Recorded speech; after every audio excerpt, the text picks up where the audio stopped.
Hey everybody, welcome back to 1 Minute Walking Tours. I am your host, Jonathan. What more exciting word is there in the human imagination than elevator? Well, I suppose spin-offs and roadside historical markers, but roadside and historical markers are really more a way of life. So today we're here on Broadway and Broome Street being right here, and for the first building in the entire world to have an elevator. Now this is the EV, I don't know how to pronounce it. I guess that's Haughwout building, which was constructed in 1857 in Manhattan's Soho district. And if you don't know, Soho stands for South of Houston.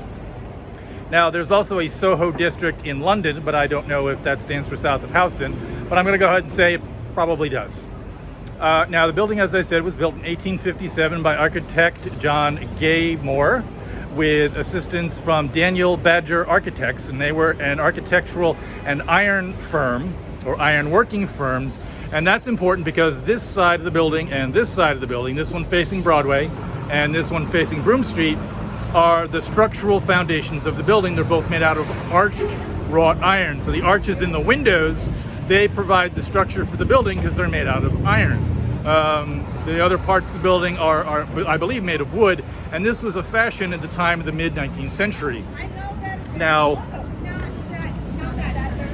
wanted the building to be an attraction, so he had an elevator installed. Now this is 1857, so there's no electricity, so he had a steam-driven, coal-fired elevator installed to traverse the 5 stories of the building. Now he felt that this would be a significant enough attraction to the building that when visitors came to see the elevator and travel up to the 5 stories and see the view of Manhattan, that they would buy or want to rent. It was tradition in New York City, and I believe anywhere as elevators grew, that originally if you rented on the bottom floor, the original floor has been gutted, and the elevator has long since been gone, because who would run a ride in an elevator in 1957 that was 100 years old? Or traditionally in a building, even in the Empire State Building, which was built during the Great Depression, that's the 1930s, the lower stories had higher rent, and lower rent on the higher stories because you would have to travel all the way up there. So this was quite the fashion, and people would have cards made up that said they were in the